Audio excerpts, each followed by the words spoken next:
Vamos estudar, meditar um pouco na palavra de Deus, num tema bastante atual, né? Hoje está sendo celebrado aí, aqui em Pernambuco, a festa de São João, né? E eu não sei por que a dúvida, as pessoas perguntam se os cristãos podem celebrar a festa de São João. Eu quero abrir contexto. Pergunta até muito simples de se resolver, mas já respondendo essa pergunta com outra, né? A festa junina é homenagem a quem? Então veja, eu quero iniciar com Apocalipse 18, verso.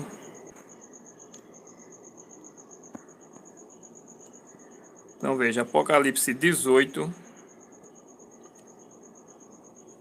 a partir do verso 1, vou ler até o verso 3, diz o seguinte: Depois destas coisas vi descer do céu outro anjo que tinha grande autoridade, e a terra se iluminou com a sua glória. Então exclamou com potente voz, dizendo: Caiu, caiu a grande Babilônia, e se tornou morada de demônios, covil de toda espécie de espírito imundo, e esconderijo de todo gênero de ave imunda e detestável. Pois todas as nações têm bebido do vinho do furor da sua prostituição. Com ela se prostituíram os reis da terra, também os mercadores da terra se enriqueceram à custa da sua luxúria. O livro do Apocalipse fala de uma grande cidade que cairá próximo da volta do Senhor Jesus. Essa cidade é chamada de Babilônia. À semelhança da antiga Babilônia, esta cidade espiritual tem enganado o mundo com suas doutrinas que são antibíblicas. A Bíblia chama o adultério bíblico de prostituição. E essa grande cidade tem dado de beber do vinho da sua devassidão aos que habitam sobre a terra. Esta cidade também que é uma igreja. Eu faço uma pergunta: você gosta de ser enganado? Você conhece alguém que está sendo enganado ou que gosta de ser enganado? Quando estudamos mais profundamente as profecias do tempo do fim e analisamos as características dessa Babilônia com outras passagens bíblicas e com a história do mundo, identificamos claramente essa cidade que também é uma igreja, porque mulher em profecia é a igreja, Apocalipse 17, do verso 1 ao 6 e o verso 9, no capítulo anterior, podemos confirmar isso. Então identificamos esta cidade, né, que é uma igreja, como a Igreja Católica Apostólica Romana, que tem sua sede na cidade do Vaticano. Não há tempo de esmiuçar os detalhes da profecia, mas eu vou deixar abaixo, na descrição, o link de alguns estudos explicando exatamente sobre isso. O chifre pequeno de Daniel 7 e quem é a meretriz de Apocalipse 17. E esta grande cidade conhecida como Babilônia. Em Daniel 7 e Daniel 8 fala de um poder que se levantaria e lançaria a verdade de Deus por terra. Lá no verso 25 de Daniel 7 é dito o seguinte: proferirá palavras contra o Altíssimo, magoará os santos do Altíssimo e cuidará em mudar os tempos e a lei. E os santos lhe serão entregues nas mãos por um tempo, 2 tempos e metade de um tempo. Interessante a gente analisar esse verso, ao menos 3 coisas, né? Ele tentaria mudar a lei. Quando a gente analisa os 10 mandamentos bíblicos e compara com os 10 mandamentos do Catecismo Romano, percebemos que o segundo mandamento foi extraído, o mandamento que proíbe a adoração de imagens de escultura, e para que o número dos mandamentos não ficasse com 9, a Igreja de Roma dividiu o 10º mandamento em 2. O 10º mandamento diz: não cobiçais as coisas alheias.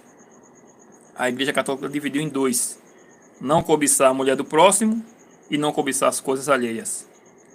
Nisso O terceiro mandamento passou a ser o segundo, o quarto o terceiro, o quinto o quarto, o sexto o quinto e sucessivamente. E no lugar do quarto mandamento, que diz claramente, lembra-te do dia de sábado para o santificar, e o explica por quê. Porque em 6 dias criou o Senhor Jeová os céus e a terra, o mar e tudo que neles há, e ao sétimo dia descansou. Por isso o Senhor Jeová abençoou o dia de sábado e o santificou. A igreja de Roma coloca guardar domingos e festas. Interessante que diz que iria mudar também os tempos. O tempo na Bíblia começa de pôr do sol a pôr do sol. Hoje inventaram um tal de meia-noite. Não existe um dia começar nem terminar de meio-dia. Porque então começa ou termina de meia-noite. Os calendários também foram mudados. Em relação também, a profecia fala que este poder perseguiria os santos por um tempo, 2 tempos e metade de um tempo.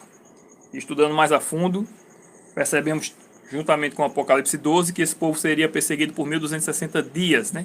E quando vamos na história, a perseguição, exatamente na profecia, o tempo profético, um dia para cada ano.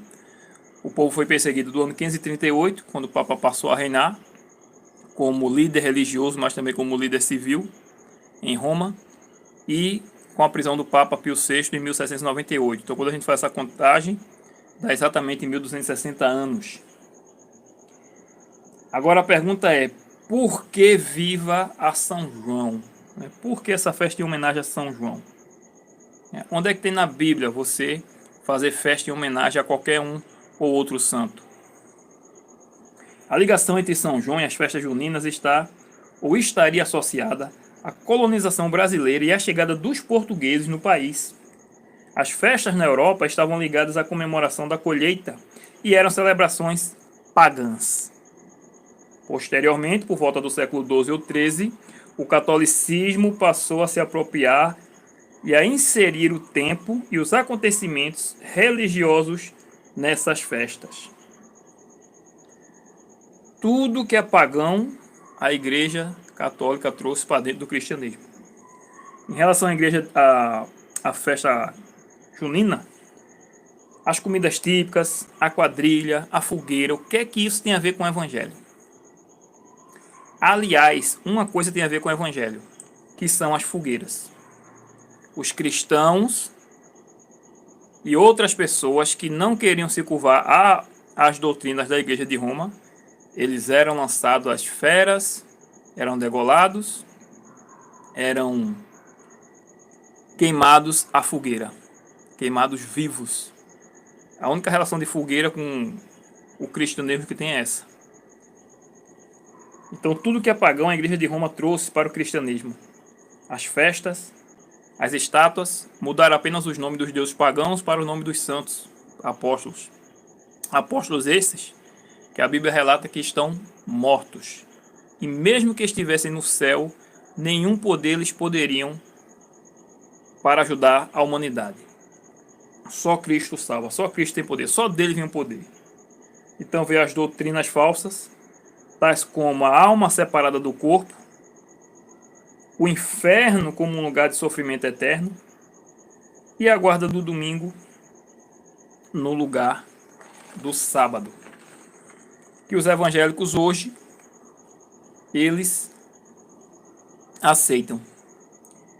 Interessante que nessas festividades que a Igreja Católica promove, até a Páscoa, primeiro que não se celebra mais a Páscoa, mas a Santa Ceia do Senhor, mas até a Páscoa, que seria para ser copiada como era na Bíblia, até a Páscoa é uma Páscoa herege, porque na Bíblia se matava um cordeiro, se alimentava da carne do cordeiro. A Igreja Católica diz que não pode comer carne na Páscoa, é peixe. Além do vinho ser alcoólico, uma blasfêmia, uma profanação. Então tudo é errado. Mas muitas pessoas preferem permanecer no erro. Quando você chega para falar a verdade, elas preferem tapar os ouvidos e, não, já tenho minha religião. Elas preferem ficar realmente na ignorância. Quanto a isso não podemos fazer nada. Agora eu pergunto também, será que João Batista ou Pedro estariam felizes com a festa que coloca de lado o Senhor Jesus e exalta o homem e a carnalidade, porque é uma festa, além de ser uma festa idólatra, é uma festa carnal. João Batista que disse, não importa que ele cresça e eu diminua. Pedro, que quando visitou Cornélio, um homem pagão, mas que cria no Deus vivo, e aí Deus mandou um anjo para Pedro ir lá falar o caminho da verdade, o que Deus queria de Cornélio. Cornélio se ajoelha em frente de Pedro e Pedro se levanta, que eu sou homem igual a você.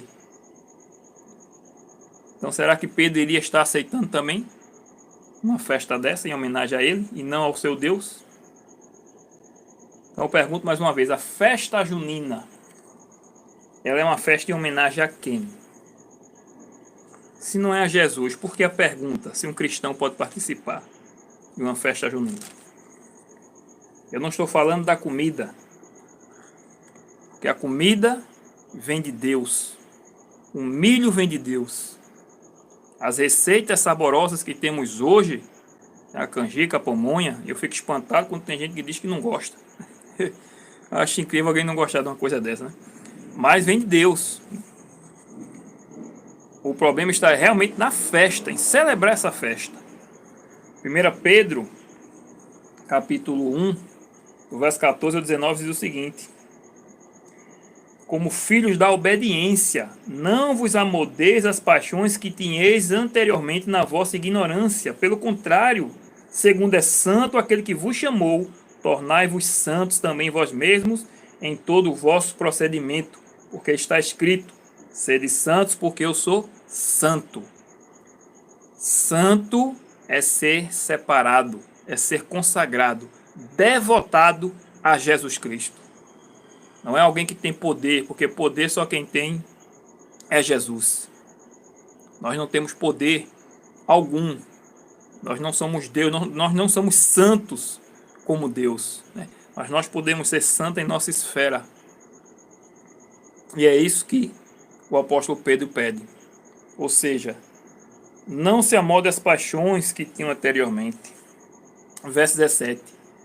Ora, se invocais como Pai aquele que, sem acepção de pessoas, julga segundo as obras de cada um, portai-vos com temor durante o tempo da vossa peregrinação, ou seja, do tempo que a gente vive aqui na terra, procuremos nos moldarmos ao caráter de Cristo. Versos 18 e 19, sabendo que não foi mediante coisas corruptíveis, como prata ou ouro, que fostes resgatados do vosso fútil procedimento que vossos pais vos legaram. Não importa a tradição dos homens, se a tradição aqui você celebrar a festa de São João, Carnaval, São Pedro, seja qual for a festa. Se é contrário à palavra de Deus, se desligue desse fútil procedimento. E verso 19, foste resgatado pelo precioso sangue, como de cordeiro sem defeito e sem mácula, o sangue de Cristo. Então, como dito anteriormente, é uma questão óbvia de se responder. Se responde fazendo outra pergunta. O cristão pode comemorar a festa junina? Aí você responde com outra pergunta. A festa junina é homenagem a quem? O livro de Isaías, que é um livro que eu gosto muito, vai dizer assim também. Isaías 42, verso 8. Eu sou o Senhor Jeová, este é o meu nome. A minha glória, pois, não a darei a outrem, nem a minha honra às imagens de escultura. Então, por que é que eu vou estar celebrando São João, dançando forró, com essas músicas, a maioria imorais? No céu, será que estão celebrando São João também? Será que no céu estão dançando forró também? No céu, os anjos louvam ao Senhor. Só Ele é digno de adoração. Não é São João, não é São Pedro, não é Maria. Só a Deus. Apocalipse 4, verso 11. Tu és digno, Senhor e Deus nosso, de receber a glória, a honra e o poder, porque todas as coisas tu criaste, sim, por causa da tua vontade vieram a existir e foram criadas. O que foi que João Batista criou? O que foi que Pedro criou? O que foi que Maria criou? O que foi que eu criei? O que foi que você criou? Para a gente estar recebendo algum tipo de homenagem. Apocalipse 5, verso 11. Não, verso 9. E entoava um novo cântico, dizendo a Jesus Cristo: digno és de tomar o livro e abrir-lhes os selos, porque foste morto e com teu sangue compraste para Deus os que procedem de toda tribo, língua, povo e nação.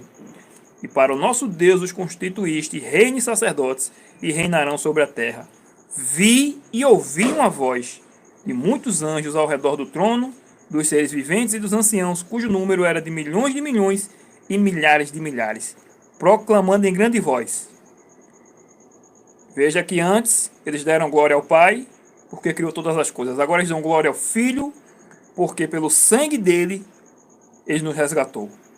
E agora o verso 11 vai dizer, o verso 12: proclamando em grande voz: digno é o Cordeiro que foi morto, de receber o poder e riqueza e sabedoria e força e honra e glória e louvor. Então ouvi que toda criatura que há no céu e sobre a terra, debaixo da terra, sobre o mar e tudo o que neles há, estava dizendo: aquele que está sentado no trono e ao Cordeiro, seja o louvor e a honra e a glória e o domínio pelos séculos dos séculos. E os 4 seres viventes respondiam: amém. Também os anciãos prostraram-se e adoraram. Só a Deus devemos prestar honra, glória e louvor. Babilônia tem dado de beber do vinho da sua prostituição, do seu adultério espiritual, a todos os habitantes da terra. E perceba que Babilônia não é uma cidadezinha ou uma igrejinha, mas é um poder que tem influência no mundo, porque ela se relaciona com os reis da terra e tem dado de beber do vinho da ira da sua prostituição. Muita gente sincera, honesta, fiel a Deus está dentro dessa igreja de Roma. Padres, bispos, arcebispos, os leigos, e eles precisam conhecer essa verdade. E tudo começa com oração. Se temos alguém para anunciar essa verdade, que seja um católico, a gente deve primeiro começar com oração, para que Deus nos revista de poder e saibamos como se achegar, conquistar a confiança, fazer amizade e então anunciar a verdade, estudando a Bíblia junto com ele. Você com a sua Bíblia, ele com a Bíblia dele, e ver na Bíblia que realmente não tem fundamento essas doutrinas e essas festas que a Igreja de Roma anuncia. Que Deus seja louvado, que Deus te abençoe. E se você gostou do vídeo, curta, compartilhe e se inscreva no canal. Em nome de Jesus. Amém.